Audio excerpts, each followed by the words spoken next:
Good afternoon. This is a Devar Torah on Parashat Balak. This is a very interesting parsha in a number of ways. First of all, this is the only parsha that is named after somebody who's not a member of Bnei Israel. In fact, Balak was an evil king. They say he was the king of Moab. Actually, he started as the king of a prince of Midian, and eventually he went over to Moab, and that's why the two kingdoms worked together.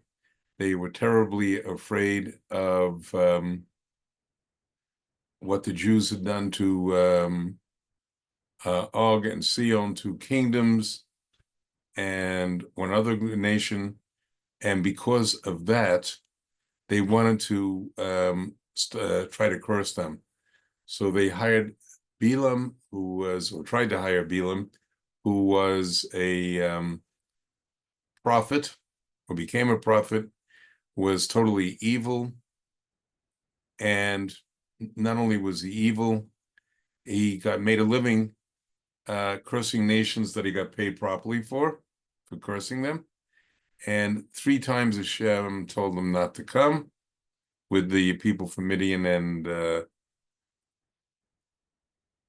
then what happened? Finally, Hashem said, you can go, but you're only allowed to say what I tell you. You cannot add one word. You can't do any ad-libbing, because Hashem knew his intention was to curse. He then saddles up with his donkey, goes, and suddenly the donkey halts, disobeys him. First tries going to the left, tries going to the right, and goes forward. And then, when he can't go any further, he sits down and squishes Balaam's foot, and then Balaam is ready to kill the donkey.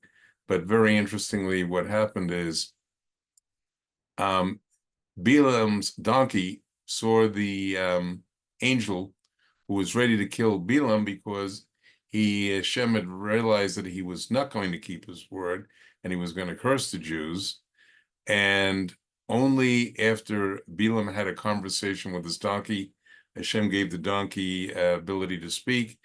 In fact, it's indicated that the donkey was a Gilgal reincarnation. In any event, the angel Hashem then opened Balaam's eyes up, and he saw that the angel with the fiery sword was ready to kill him. And then he said he'd go back. If he were, the angel said, I wanted him to. He said, no, just say only what Hashem tells you to say, nothing more. Balak encourages him 3 times to curse the Jews. Every time Hashem makes them come out as praises. And finally, Balak is furious at him. And just before he leaves, Balaam continues his prophecies with all kinds of predictions of what the end of days, the end of time just before Mashiach is going to look like. And after that, it says that Balaam got up and returned to his place. Now, return to his place can have 2 meanings. One meaning is that he literally went back to his location. The second meaning of it is that he went back to his old ways. Even though he was terrified of Hashem, he soon did that. He told, and I'll be speaking more about this next week, he told them the way to deal with this was to send immoral women to do idol worship encourage the men to have immoral relations with them. 24,000 people died before Pinchas got the courage, Aaron's grandson, and he killed both Zimri and Cosby. Zimri was one of the princes of the tribe of Shimon, and Cosby was the woman who he was consorting with. And then the plague stopped. In next week's Parshas, which is appropriately called Parshas Pinchas, I will be going into this whole episode in much more detail. What I'd like to focus on today, however, is the words of Balaam, and he did this voluntarily when he saw Hashem wanted Israel praised, and he said the following. and it starts on Pasuk 16. Na'em Shema Imri El Yada Da'at El Yom Machazi Shaddai Chesed Nafel V'Giloi Anehem. And that translates, there was the one who heard the sayings of God and knew the knowledge of the Supreme One, who saw the vision of Shaddai while fallen and with uncovered eyes. It means he didn't merit being conscious. He passed out literally and was getting the vision while unconscious. And then he predicts what's going to happen. And he says, Arenu lo ata ashreinu lekrov derek kokav miyakov and kayim shevet Israel machetz patkiv Moav and karkar kol b'nei seith. And he said, translate, I shall see him now, but not now. It's contradictory. We don't say who him is, but it is not near. A star is issued from Yaakov, and a scepter bearer has risen from Israel, and he shall pierce the nobles of Moab and undermine all the children of Seis. Now, it's interesting he uses the term children of Seis, Seth in English, Adam's third son and Chava's third son, because that's all the people that survived the Mabul, the flood, descended from him. And then it goes on to say, Edom shall be a conquest, and Seir shall be the conquest of his enemies, and Israel will obtain success. One from Jacob shall rule and destroy the remnant of the city. He then talked about Amalek and disclaimed this parable. Amalek is the first among nations, but in the end, it will be eternal destruction. He saw the Canaanite and disclaimed this parable. Strong is your dwelling, and set in a rock is your nest. For if the Canaanite shall be laid to waste, till when can Syria take you captive? He declared in his parable, oh, who will survive when he imposes these? Big ships from the coast of Kittim will sail Assyria and afflict the other bank, but it too will be destroyed forever. And then it says the Balaam went back to his ways, I explained. Now, contained within those few pasukim, he's explaining the end of days. Now, what is the end of days? After when the fourth exile, the one we're currently in, Asa in Rome, is to come to a finish, David Melech, or one of his descendants, will become the Mashiach. The nations of the world will do battle with Israel. They'll be severely destroyed. The ones surviving will come to belief in one God, helped by David, who will, after the battle of Gog and Magog, the final battle, will be show how all their ideas are false. Now, I'd like to go into this in a bit of detail. And so that's what he's talking about when he talks about the end of days. Now, which, because the current history of the world as it exists, the universe will end in around the year 6000. Between now and then will be the Zman of Mashiach, when it will be the end of days. The Jews will all be in gathered, and the third temple will be built. And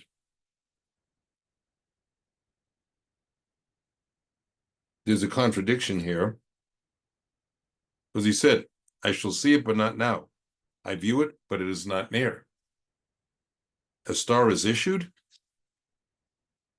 and then it goes on.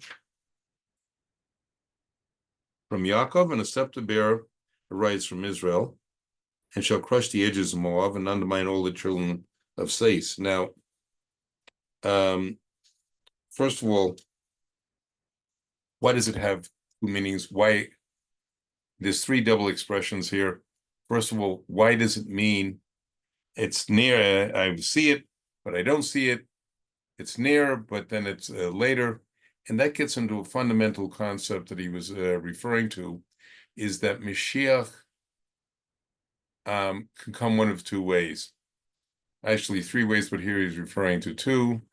One way is if the entire Jewish people became evil, chas v'shalom, then Hashem would have no gain waiting any longer, and he'd bring the redemption. The other two ways is if we merit it, he'll come sooner. And if we don't merit it, it will come at a fixed time. Now, obviously, we don't seem to have merited it, because as even the Or HaChaim wrote a few hundred years ago, look, we're in the beginning of the sixth millennium, and it still hasn't happened. So if that's what he was saying now, how much more so today?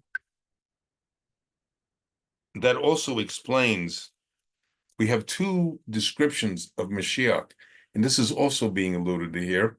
One, he'll come in on a cloud carried by angels. The other one in Zechariah says he'll come in as a humble man riding upon a donkey. Now, these both can't be true.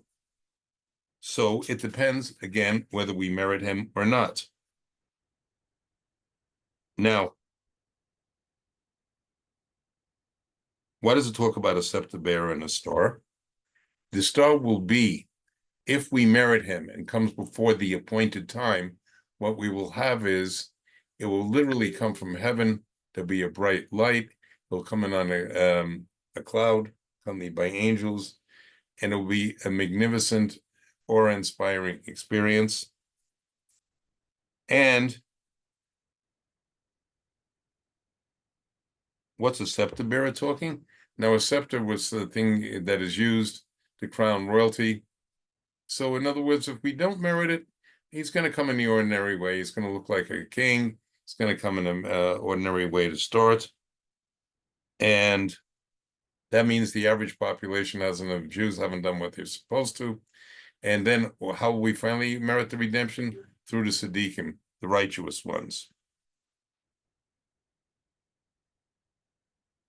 So that is one thing. Now, that's one way of understanding it. Another way is there's two Mashiachs. Now, what does it mean by two Mashiachs? As explained, and this is based largely on a commentary of the Or HaChaim, and this is based on the Zohar, that there can be two Mashiachs. Where do we see that referred to? We see it referred to in Sefer Vayikra, where it talks about when somebody has suffered saras, which is a disease for improper speech, they have to be sprinkled within the following procedure. They take a number of materials, including water and other materials, slaughter one bird over living water, and not only they slaughter, and then they take the living bird with all the other materials, sprinkle the person who's going to be purified, and then send the bird off into the field. Now, what is being talked about here, and this is what Balaam was alluding to, is that the first Mashiach will ingather the people, Mashiach ben Ephraim, descendant of Yosef, and what's going to happen then is he will die over living waters. We don't know exactly what that means, and he will be killed in the final battle of Gog and Magog, when the nations unite against Israel, and all looks like it's lost. Hashem will do battle for us with miracles that dwarf the ones we've already seen recently. And then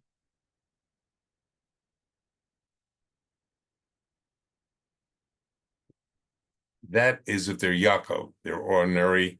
Now, if they're Israel, which means Yaakov's higher neshama, higher level, if they merit it, then even Mashiach ben Yosef won't have to die. Then Mashiach ben David Mashiach ben Yosef will stay alive, because he and Mashiach ben David are going to be revealed 2 years apart, according to Zohar. And and then there'll be a more miraculous coming of Mashiach. Now, after the Mashiach comes, there will be many other things. And what was the difference, talking about whether we're righteous or not? There's a prediction somebody named Romulus will kill him. We don't know who that is either, but that will only be revealed. Now, he then talks about Moab. It talks about Moab.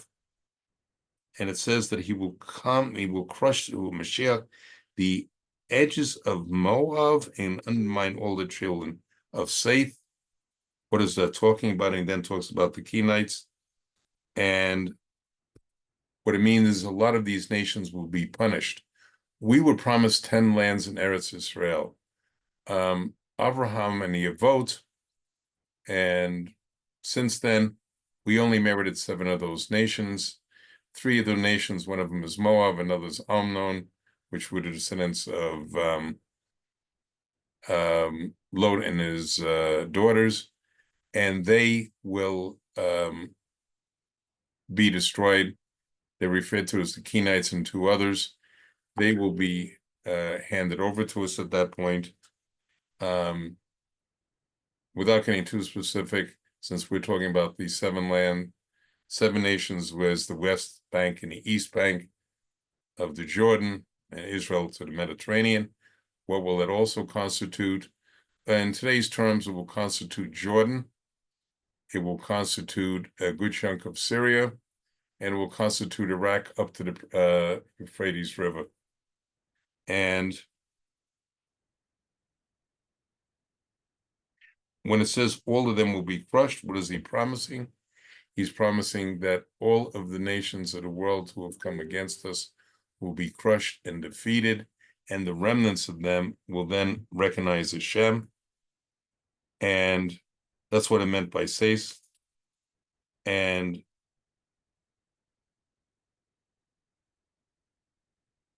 the nations will be purified, because what's going to happen? They're going to get under out from the evil influence of Asim Edom Rome. There is other references to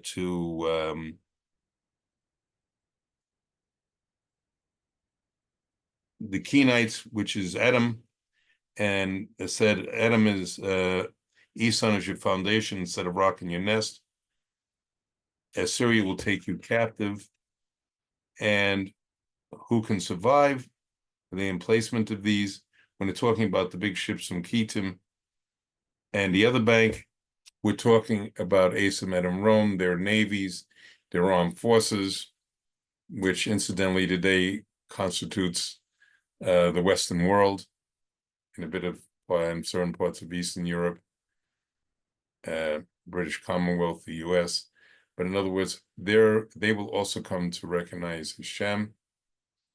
And even before that final battle, they will, and it's already been seen with the case of Iraq, which was the kingdom of Babylon, where Babylon was. They've already been destroyed as a power. And next, the Western world will destroy the next thing, which is Persia, which is today Iran. And we merit to see these prophecies come true. And may we soon have the redemption.